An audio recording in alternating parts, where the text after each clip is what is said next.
I now give the floor to the Deputy Secretary-General, Her Excellency, Ms. Amina Mohammed, and give her the floor. Thank you, Mr. President. Mr. President, Excellencies, ladies and gentlemen, I thank the President of the St. Vincent and Grenadines for convening this open debate and congratulate you on being the smallest nation ever to assume the presidency and the Council. Your government also holds the chairmanship of CARICOM, showcasing the important role that small countries can play in the multilateral system. I also would like to appreciate the presence of Dr. Ibrahim Mayaki of the African Union. The COVID-19 pandemic has driven home that in today's world, there is no such thing as a distant crisis. The pandemic continues to exacerbate the risks and drivers of conflict, from cross-border insecurity and climate-related threats to social unrest and democratic deficits. Grievances and inequalities are deepening, eroding trust in authorities and institutions of all kinds, and thus increasing vulnerabilities. The crisis is reversing development progress and peace-building gains, aggravating conflicts, and undermining efforts to achieve the Sustainable Development Goals. It is also having a devastating impact on human rights and gender inequalities. COVID-19 is exposing vulnerable people to new threats in pre-existing humanitarian crises. Parties to conflict are taking advantage of the pandemic to create or aggravate insecurity and impede medical care and other life-saving assistance and services. Women are disproportionately employed in the sectors most affected by the lockdowns and are more likely than men to lack savings, social security, and health coverage. Lockdowns have also led to an alarming spike in gender-based and domestic violence. How can we talk about peace and security when millions of women are at risk in their own homes? And we know there is a straight line between violence against women and girls, civic oppression, and conflict. The climate emergency is a major driver of inequality, insecurity, and conflict. I've personally witnessed the links between climate and security challenges in the Sahel, in the Lake Chad region, the Middle East, and elsewhere. These links include large-scale displacement of people, competition over resources, and extreme weather events like droughts and floods that destroy homes, livelihoods, and communities. In some cases, the climate crisis threatens the very existence of many nations. The climate crisis is also eroding the resilience of the communities and limiting opportunities available to young people. In some parts of the world, it is draining away hope and risks creating a generation of disaffected young people vulnerable to exploitation by extremists of all sorts.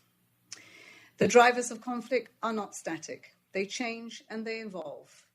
Building and sustaining peace requires addressing these root causes as they develop and interact with each other, including the emerging threats posed by the pandemic.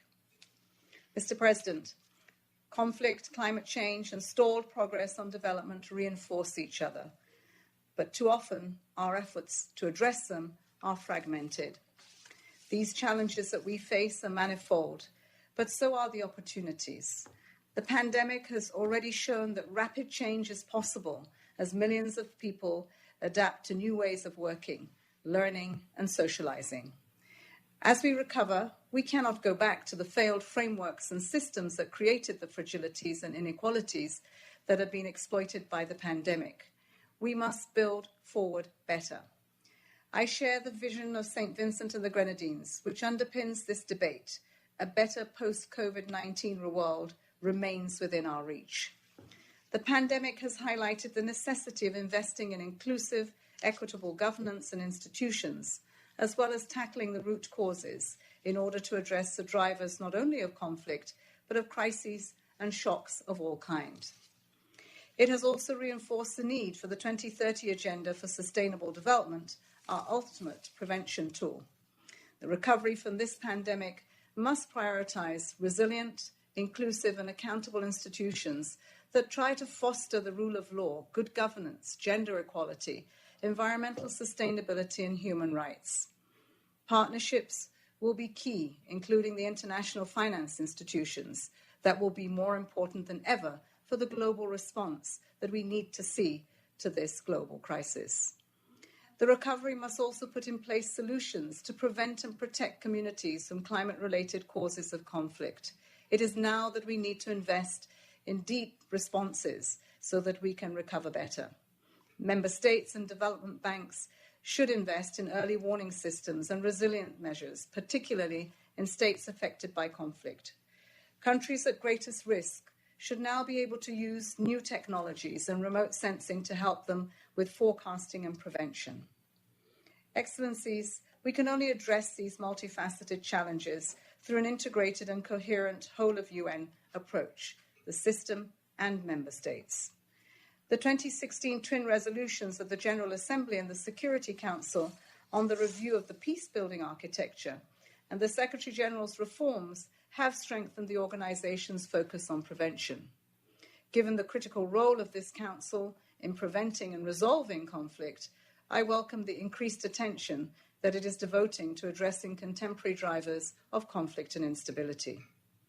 The Secretary-General has welcomed Resolution 2532, adopted by the Security Council in July, in support of his appeal for an immediate global ceasefire.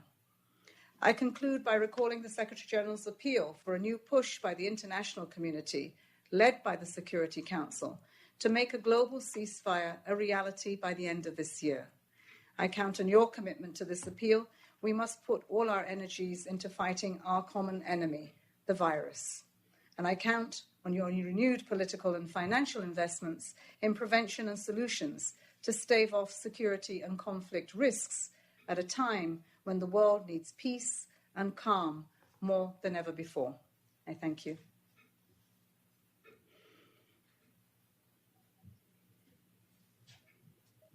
I thank very much our friend, the Deputy Secretary General, for her briefing.